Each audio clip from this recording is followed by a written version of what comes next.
அனைத்தையும் காக்கும் சோமவார பூஜை. அந்த மன்னனின் பெயர் சித்திரவர்மன். அவனுடைய மகள் சீமந்தினி. மகளின் மீது தந்தை உயிரையே வைத்திருந்தான்.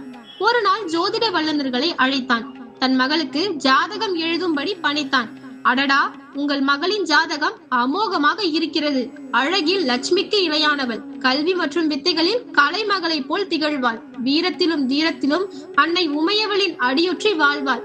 உலகமே மெச்சும் ஆண்மகனை கணவனாக அடைவாள் என்றார் ஜோதிடர் ஒருவர்.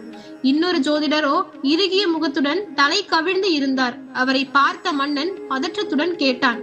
அந்த ஜோதிடர், மன்னிக்க வேண்டும் மன்னா, உங்கள் மகளுக்கு திருமணம் நடக்கும். ஆனால் வெகு சீக்கிரமே மாங்கல்யத்தை இழப்பாள் என்கிறது இவளின் ஜாதகம் என்று வருத்தத்துடன் சொன்னார்.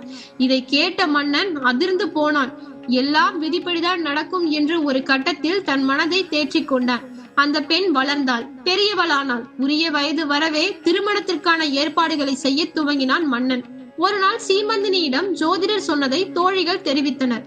ஒரு கணம் பதறி போனாள். பிறகு சுதாரித்து நிதானத்திற்கு வந்தவள் யாக்ஞவல்கிய முனிவ பெருந்தகையின் மனைவியரான மைத்ரேயை சந்தித்து வணங்கினாள். தன் நிலையை விவரித்தாள். என்ன செய்வதென்றே தெரியவில்லை, இந்த விதியை மாற்றவே முடியாதா என்று அழுதாள். அவளை தேற்றி அணைத்தாள் மைத்ரேயி. கவலை வேண்டாம், முறையாக சோமவாரத்தை அனுஷ்டித்து வா, ஈசன் காத்தருள்வார். உனக்கு வரும் துன்பம் வராமலேயே போகும் என அறிவுரை கூறினாள். அதன்படி சோமவாரம் எனப்படும் திங்கட்கிழமைகளில் சிவானரை நோக்கி கடும் விரதம் இருந்தாள் சீமந்தினி. மழையோ புயலோ எது வந்த போதும் விரதத்தை தொடர்ந்தாள். நலனின் பேரனும் இந்திரசேனனின் மைந்தனுமான சந்திராங்கதன் என்பவனுக்கும் இவளுக்கும் திருமணம் நடந்தேறியது.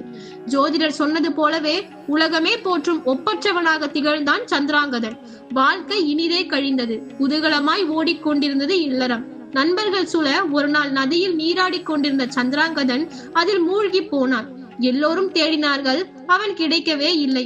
எல்லோரும் துயரத்தில் மூழ்கி தவிக்க சீமந்தினி மட்டும் மனம் தளரவில்லை. சோமவார விரத நாளில் கண்ணீர் மல்க சிவனாரையும் பார்வதி தேவியையும் மனமுருக வேண்டினாள்.